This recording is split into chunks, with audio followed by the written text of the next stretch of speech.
most of your Walt Disney World vacation. Our top 6 hopes for Star Wars Land. Hi, I'm Herb Leibacher, and welcome to episode number 93 of the World of Walt podcast. Make the most of your Walt Disney World vacation for the week of October 9th, 2016. This is the podcast for Walt Disney World fans. Whether you're planning your next trip or just enjoy reliving a little bit of Disney magic. Today, the podcast is sponsored by Ear to Their Travel. If you're planning a trip to any Disney destination, give Phil at Ear to Their Travel a call. Phil is a former Disney cast member, so he really knows how Disney works. He can help you plan all the details of your next vacation at no extra cost to you, while making sure you get the best deal on your trip. You can reach Phil at eartotheirtravel.com. Almost 4 years ago, something big happened in the Disney universe. On October 30th, 2012, Disney announced plans to acquire Lucasfilm, the owner of the Star Wars franchise, for a cool $4 billion. While Disney had a partnership with Lucas for many years before that, now Disney owns Darth Vader and R2-D2. Beyond the blockbuster Episode 7 from last Christmas, Disney has some big plans for Star Wars, including an entirely new land in Disney's Hollywood studios. Today, we're going to take a look at our top 6 hopes for Star Wars Land. To help me explore this topic, I'd like to welcome someone who owns both a red and a blue lightsaber, the owner of Ear to Their Travel, and an all-around nice guy, Phil Gramlich. Phil, welcome back. Herb, you must be looking in my stash at home, man. You're right. I do have both of those. You know, it's really funny, and thank you for having me. It's nice to be back on.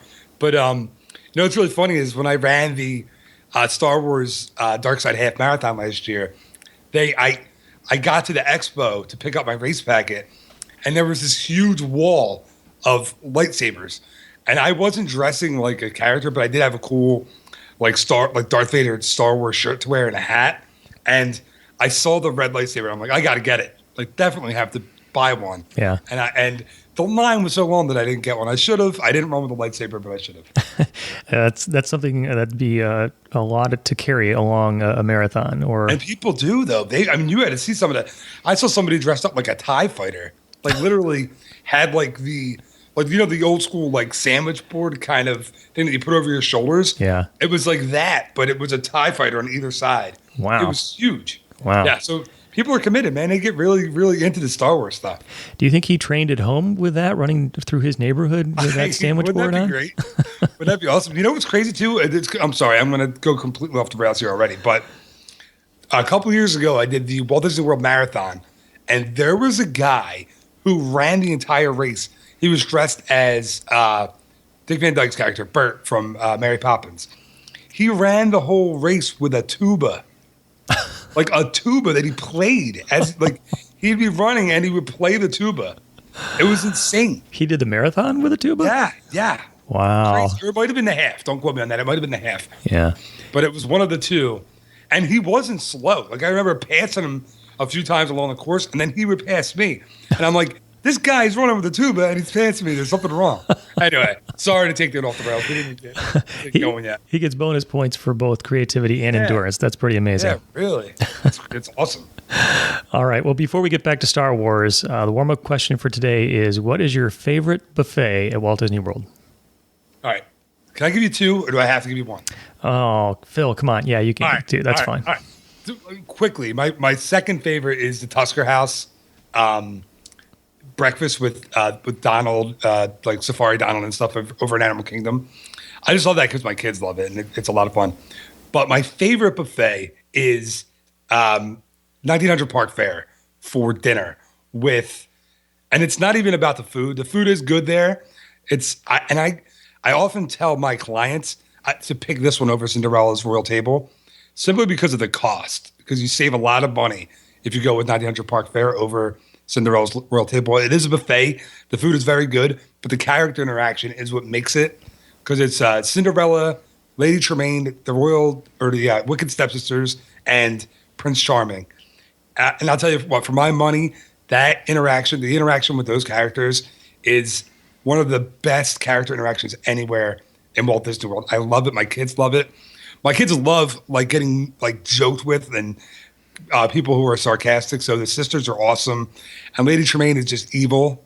and she's not nice to the kids, which makes it great for me. It's so much fun. So yeah, I'd say definitely 1900 Park Fair is my favorite.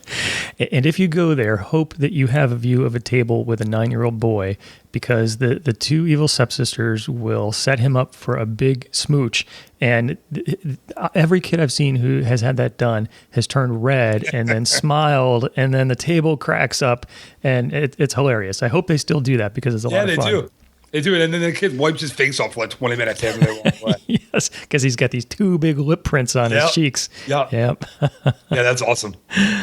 So mine, I would go a little off the beaten trail to Trails End over at Disney's Fort Wilderness, or Fort Wilderness, yeah. So Trails End is one of those things that really a lot of people don't know about. You've either got to take a bus back to the settlement or you have to be staying there. But it's got a great variety of really high quality food. It's a very good price, and probably because it's one of those things that you're not just going to walk past it. You have to kind of seek it out. So for folks who have not yet tried Trails End, especially if you're around the campsites, definitely check it out. I think it maybe plays second fiddle, so to speak, to the Hoop-de-Doo. But if you've already seen the Hoop-de-Doo, check out Trails End. It's a lot of fun. Yeah, I love that one too. It is tough because you have to, take the jet ski and then the monorail and then the Jeep to get over there. But no, it is. If you're staying at a Magic Kingdom resort, it's really actually not that hard to get to at all. You just take the boat right over from the Magic Kingdom. Yeah. But yeah, it does play a little bit of second fiddle to Hoop-de-Doo, but they have like the ribs there and the fried chicken, which are from almost the same kitchen as Hoop-de-Doo. It's just, there's no show, of course, but the food is excellent. I love the ribs, the fried chicken, anything barbecue in there is awesome. Yeah. So yeah, that's a great pick. Thanks. All right, good. Now that I'm hungry. Yeah, I know, right? We have to record a podcast. All right, we got to make this quick. Top 6 hopes for Star Wars Land. Number 1 to you, Phil. I've been called worse than number. All right, so my first one. This is the one that, as soon as I heard that I was out at the D23 Expo when this was announced, we were waiting. Like, I remember I'm sitting on the floor at the Expo with my computer waiting for this announcement to come through because it was in the next room. I didn't get to go in. I didn't get a ticket. I hadn't gotten there the first day. So we're waiting for this announcement to come through. And then all of a sudden, it was crazy. People's cell phones. Like, everybody started grabbing their phone. And then people started cheering in the halls of the D23 Expo. It was crazy. But when I heard this was coming, my first big thing was that I wanted was, like, total immersion in the land, right? Like, I want the park that shall not be named. I want to put those parks' Harry Potter sections to shame. Mm-hmm. That's what I want. I'm talking. I want to feel like I just got off a freighter, just got off an X-wing, I just got off a TIE fighter, and I'm in this spaceport and I'm walking around. And it's not make believe. It's not a land. I want to be in the Star Wars movies, right? And I need the music. I know. I'm saying I want realism, right? And then I'm like, well, I need the music, but I do. I want that ambient, like that John Williams music, but not the big score, the soft stuff, like behind me when I'm walking to the cantina. I want the ground. This is going to sound so weird because I'm such a Star Wars fan. I want the ground to feel like it would. Like, I don't want how they're doing the illuminated sidewalks in the land of Pandora at Animal Kingdom. Mm-hmm. That's what I want. I want something like that. Like, I want gravel or something. I know that's going to be dangerous, but I want it to feel like I'm on a different planet. Do you know what I mean? Yeah. And most of all, I want like the cast members walking around with lightsabers, and I want bounty hunters that are just kind of patrolling the streets. I want it to feel like I just landed at this spaceport, and it completely immerses you. That's like the main goal for me. Yeah, I think that other park up the highway has really set the standard with Harry Potter for really transporting you to a different place. It's something that Disney does well, but I think there are high expectations for what that's going to look like. And in the concept art, it's interesting because things look very tall to me, like tall mountains and tall ships. So not that you're just walking by a 2-story building, but you are kind of engulfed by the land. And I think that's probably what they're going for. They know what the competition is up to, and they know, especially with this marquee franchise and with what folks are expecting, they need to deliver big on this one. Yeah, I agree. It's no time to get the budget cut on this one. They have to go big or go home. The gauntlet has been thrown down by the park that shall not be named. So they have to. They're gonna. And I think they will. I think it's going to go big. I think it's going to be awesome. Yeah, I've got to imagine that the folks who work on this, it's a passion project for them. They could probably get as many diehard Star Wars fans as they want who would just give their eye teeth to work on it. Yeah. And they're probably pouring their all into it right now. Yeah, I'm sure. Oh, now I'm getting all excited. Now we have to wait. How long do we have to wait now? We don't even know. 6 more years. I know. Yeah. So, all right, good. Number one, total immersion. And actually, I think that's a point that's probably going to hit on a lot of the other ones that we've got too. And it's going to hit on mine, number two. You kind of touched on it. So one thing they talked about was this idea of characters being everywhere. And I really hope that we see that come to pass. So I know Disney does a good job in costuming, for example. If you see someone who's working the cash register in the Emporium, they're dressed in sort of Victorian garb. But I think they could take it to a new level. So the person working the cash register is, an alien, not just someone who happens to have a uniform that looks kind of Star Wars-ish. So it's my hope that wherever you go, whether it's in a restaurant or a store or an attraction, that we're going to see not just cast members or attendees, people working on registers or servers, but we're going to see characters in all of these places. And that's part of the total immersion that you talked about. Yeah, I mean, can you imagine like shopping, going like Tatooine traders now, like going shopping, and an alien ringing up your Star Wars T-shirts that you bought? Yeah, how cool! You know what? Scratch that. I don't even want T-shirts in the land at all. I just want. I want it to be so authentic that you could only buy stuff that you could buy in a Star Wars universe. That's it. Yeah, a flux capacitor is what you're going to be buying. Yeah, or you'll be bargaining for like Rey in The Force Awakens. You'll be going to some counter. There'll be this big alien guy, and you're trading him stuff to get food for the day. That's what I want. Yeah. But no, I love the idea. I think if the cast members are truly characters in the Star Wars universe, they don't have to be, completely crazy made up with stuff. I mean, even if they had, I'm thinking like Epcot 1980s spaceship uniform, the rainbow spacesuit uniforms, but something that would just say, hey, this is an alien, like a funky hairstyle or a third eye or something cool like that. I think that'd be great. Just to kind of like you would really feel like you did like just blink your eye and now you're in Star Wars. That'd be really, really neat. Yep. Yeah, I do hope that comes to pass. All right, that was number two. Number three, Phil, back to you.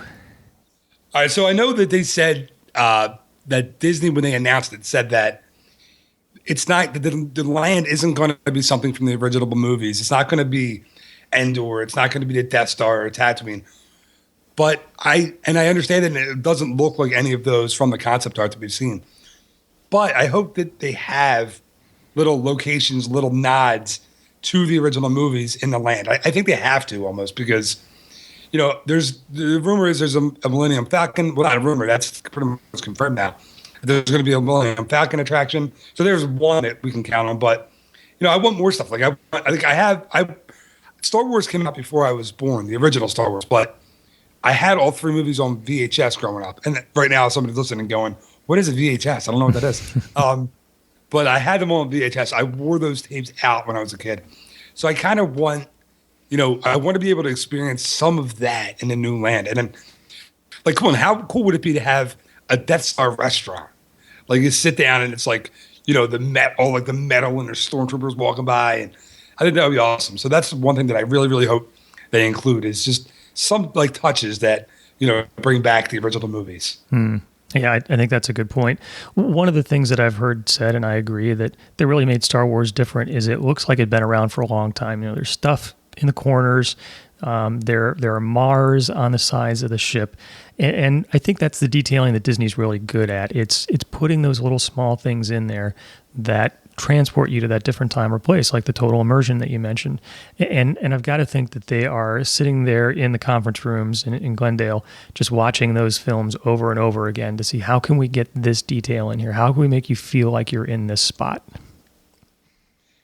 I hope so. I hope there's some guy that, when they get the ship out there. There's a guy that's like hired with a bat, and he just walks around and beats it up for like an hour just to make it look like it would in the movie. You know, like that's you're exactly right. Nothing in the Star Wars universe looks new. Yeah. Like except for maybe the new movie that did. Like the new in The Force Awakens, a lot of the ships, the base, like I forget what the heck it was called.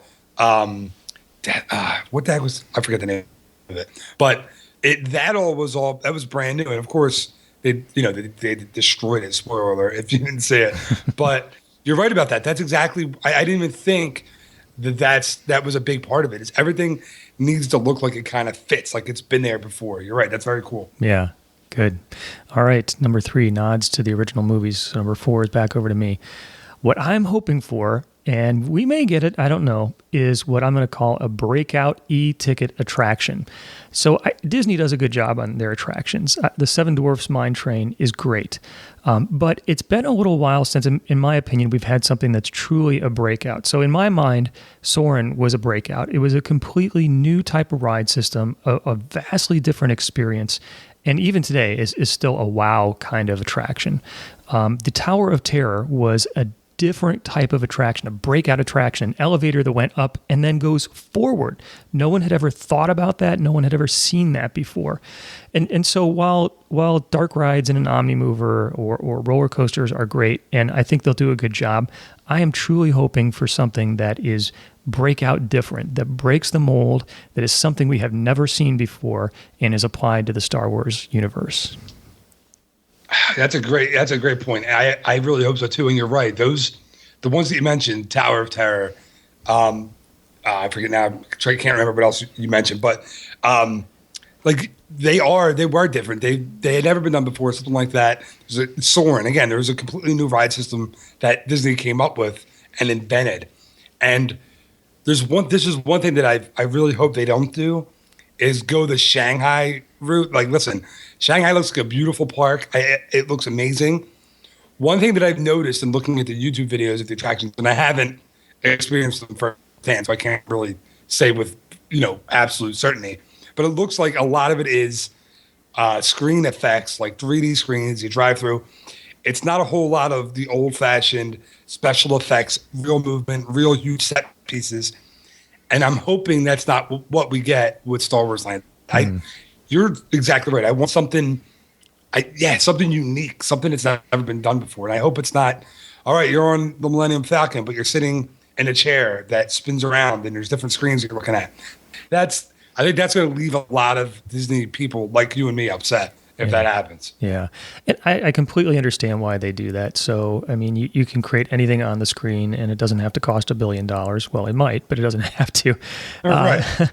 And you can change it. And people are used to screens. And it really seems to be a trend in the industry, so that other park up the road, even their new King Kong attraction is got some screens going on in it. So I understand why they do that, but I'm hoping for something really unique, really different. So we'll see. Yeah, you're right. And then you know what? Speaking of the Kong attraction, I've heard a lot of disappointment with that because people, I mean, that was really super hyped up for a long, long time, and people seem to be like, all right, you're seeing a lot of screens, some pretty cool effects, but we expected more. Even the figure at the end isn't.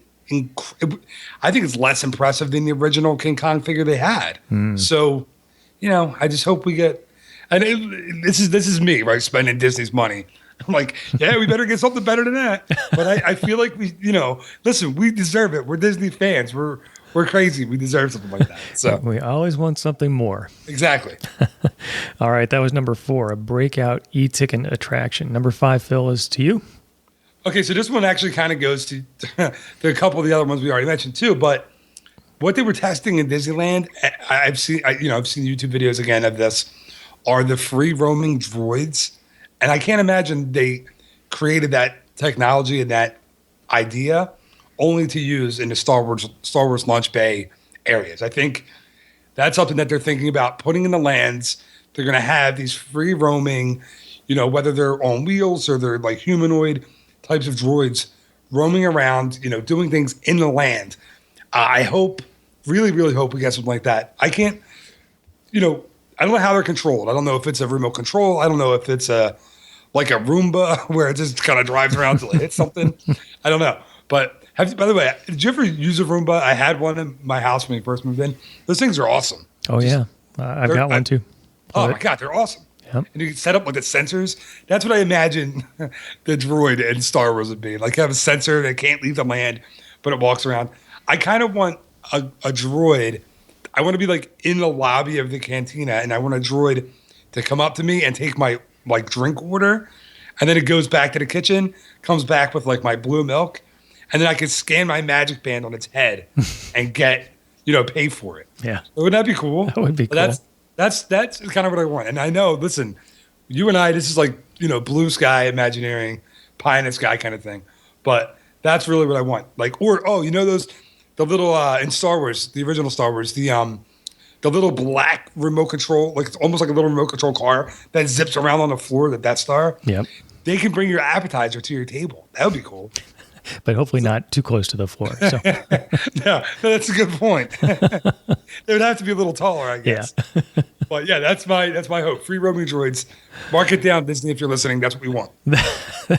That would be fun. So, Disney's got experience in this. So from our much beloved Push the Trash Can to, do you remember the Muppet Labs? I think they had it at Epcot. Yep. So kind of looked like a Segway wheels almost, and it had Beaker and Honeydew there, and they would do the show, and at the end they'd set off streamers, and it was incredible. I hope cool. There are things like that. Yeah, you know what? What's funny is I almost sometimes I think that I imagined that, and then I look it up in the Muppet Labs, and I look it up, and it was a real thing. Yeah, and I feel like Disney puts these things out there, and they have to be super expensive to design, to build, and then they go away so quickly. Like Lucky the Dinosaur at Animal Kingdom, like that was an amazing technology. For people that don't know, it was a dinosaur. Now it was a four-legged dinosaur that walked, and it pulled a cart. I guess that's how it kept its balance. I don't know. But it would walk around and interact with people. It was incredible technology. And I felt like it was here one day, gone the next. And those types of technology, they have the ability to put it out there. I don't know why I do know why we haven't seen more of it, because I'm sure it's super expensive to maintain and to, and I guess it could be a problem if guests touch it or mess around with them but they have the technology. You've seen it. So I hope they can put the droids. Oh my God. I want to get hate mail from Star Wars fans. The droids. I hope they can put the droids out there. Good. Yeah, me too. Like you say, I think the technology is there. It's probably getting it to a point where it's going to work in the real world, and it's not going to break down every day, and it's not going to cost $1 million. That's a tall order, but I sure hope we see it. Yeah, me too. All right, that was number 5. So number 6, back to me. You actually mentioned it as a lead-in. So blue milk, I think we are all looking for the cantina and a chance to go in and have some of that. And actually, I think that's going to be a ton of fun. But I am hoping, just like I want a breakout e-ticket attraction, I am looking for some kind of breakout food offering. So that other theme park, which we keep talking about, has it's butterbeer. So they came up with something that tied into the story that was really unique, and now is making the money hand over fist. And it could be blue milk here, but I'm kind of hoping for something more, because to me, blue milk seems like an obvious choice. And okay, it's milk with blue food coloring in it. Maybe they can do something to make it more exciting. But I'm hoping that the folks in the test kitchens over there are racking their brains saying, what kind of unique thing can we make as a signature dish here? And so I think about in episode 7, in the scene that you talked about, where Rey trades in her junk for this little, I don't know, whatever it is, piece of bread that turns into a flower, whatever. Something like that. A while ago, Disney actually was issued a patent for projected birthday cakes. And so the idea was that if you had a cake on the table, a projector from above could put images down on top of it. And if you take a slice out of the cake, the image could change. So maybe it looked like there was a pool of water projected onto your cake, and then you take a slice out, and it looks like the water runs out where the slice used to be. So I think they've been thinking about these sort of things, at least in a basic research sort of way. So I hope that we get a breakthrough. I hope we get blue milk, yes, but I hope we get something well beyond that is just going to wow you when it comes to a type of food experience that you can have there. Yeah, you're right. And so Rey, she pours like the water in the she calls it a portion. I don't know it, and it makes like this instant bread. It like instantly like grows, and then she eats it. Yeah. I saw online, and I know this is a real thing. Somebody figured out how to do it. That, from what I can tell, that wasn't, or from what I read, that wasn't CGI in that scene. That the directors wanted that as real as possible. So I think it was sped up, like they sped the film up. But that, whatever that was, that combination, that was like whatever water, they added water to that mixture and it became bread. That really happened. They just sped the speed of the movie up a little bit to make it look like it was like instant. But that's an actual thing. Yeah. So maybe they can do that. Maybe it's something that like they bring out to your table and they put it on your table. It's like your dessert when you first sit down. And they like pour something on it, and during your meal, like your dessert is growing. Like, could they do that? That'd be kind of cool. That would, you know? yeah. But when you think about it, there's not a whole lot of eating that goes on in the Star Wars movies, right? I mean, you don't see like Han Solo and Chewbacca sitting down in a restaurant and like ordering a drink and an appetizer. So you wonder, like, I think that almost opens it up a little more that they could have. You could turn any set piece into a restaurant. Mm-hmm. Like, why not? You could have a Death Star restaurant, Tatooine turkey legs, right?